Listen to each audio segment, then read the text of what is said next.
Hello everyone, this is Arzu. I welcome you all in Arzu's Academy of Excellence.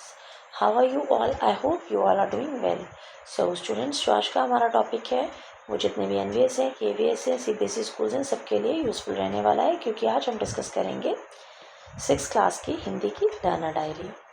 तो चलिए start करते हैं। Chapter का नाम रहेगा पहली बूंद। तीसरा अध्याय कक्षा छठी हिंदी पुस्तक मल्हार।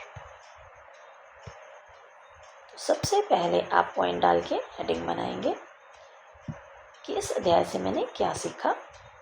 तो इस कविता से मैंने सीखा कि प्रकृति का प्रत्येक परिवर्तन अपने साथ नई ऊर्जा और नया जीवन लेकर आता है।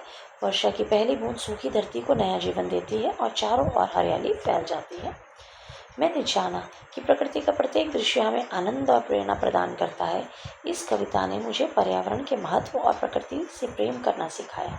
मैंने यह भी समझा कि छोटी सी बूंद भी बड़े परिवर्तन का कारण बन सकती है। कवि ने वर्षा के माध्यम से आशा, उत्साह और नवजीवन का सुंदर संदेश दिया है। इस अध्याय से मेरे मन में प्रकृति के प्रति सम्मान और संवेदनशीलता बढ़ी है। अब मैं पर्यावरण की रक्षा करने और प्रकृति को स्वच्छ रखने का संकल्प लेता हूँ या लेती हूँ।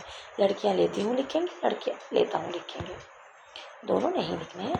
फिर सेकंड पॉइंट डाल के आप हेडिंग लिखेंगे इस अध्याय में मुझे क्या रोचक लगा। तो सबसे पहले मुझे इस कविता में वर्षा ऋतु का सुंदर और मनमोहक चित्रण सबसे अधिक रोचक लगा। पहली बूंद के धरती पर गिरते ही अंकुरों का फूटना, हरी धूप का मुस्कुराना और चारों ओर जीवन का जाग उठना बहुत आकर्षक लगा। कवि ने बादलों, बिजली और वर्षा का अत्यंत सुंदर चित्र प्रस्तुत किया है। ऐसा लगा मानो पूरी प्रकृति खुशी से झूम उठी हो।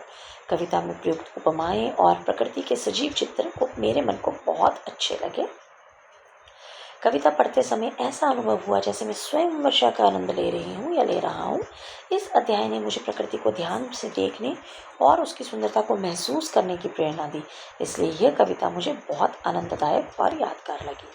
फिर बच्चे थर्ड पॉइंट डाल के आप हेडिंग बनाएंगे इस अध्याय में मुझे क्या कठिन लगा। तो सबसे पहले इस कविता में कुछ कठिन शब्दों और उनके भावार्थ को समझने में मुझे प्रारंभ में थोड़ी कठिनाई हुई। पावस, तरुणाई, वसुंधरा, रोमावली जैसे शब्द मेरे लिए नए थे।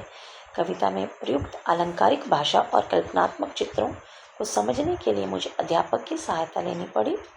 कुछ पंक्तियों का सही भाव समझने हेतु मैंने कविता को कई बार पढ़ा। कविता का लय और सही उच्चारण बनाए रखना भी अभ्यास से ही संभव हुआ।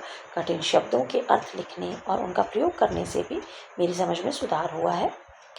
अब मैं कविता के संदेश और भाव को पहले से अधिक अच्छी तरह समझ सकता हूँ या समझ सकती हूँ। नियमित अभ्यास से मेरी भाषा और काव्यबोध दोनों में वृद्धि हुई है। तो बच्चे अब आप फोर्थ पॉइंट डालेंगे और हेडिंग लिखेंगे इस अध्याय को और अधिक रोचक बनाने के लिए मैं क्या कर सकता हूँ या क्या कर सकती हूँ। मैं वर्षा ऋतु में प्रकृति का ध्यानपूर्वक अवलोकन करूँगा या करूँगी और अपने अनुभव लिखूँगी। अब जैसे मैं लड़की हूँ तो मैं इस तरह से लिखूँगी ताकि आपको कन्फ्यूज़न ना रहे। मैं पेड़ पौधों की देखभाल करूँगी तथा अधिक से अधिक पौधे लगाने का प्रयास करूँगी। कविता का नियमित वाचन करके उसका सही उच्चारण और भावपूर्ण पाठ करने का अभ्यास करूँगी। मैं वर्षा और प्रकृति से संबंधित चित्र बनाऊँगी तथा कविता का चित्रात्मक प्रस्तुतिकरण तैयार करूँगी। अपने मित्रों और परिवार के साथ इस कविता के संदेश पर चर्चा करूँगी। मैं पर्यावरण संरक्षण से जुड़ी गतिविधियों में भाग लेकर प्रकृति के प्रति अपनी जिम्मेदारी निभाऊंगी। वर्षा के महत्व और जल संरक्षण के बारे में अधिक जानकारी प्राप्त करूंगी। तो दैट्स ऑल फॉर टुडे। मिलते हैं नेक्स्ट वीडियो में। तब तक के लिए धन्यवाद प्यारे विद्यार्थियों।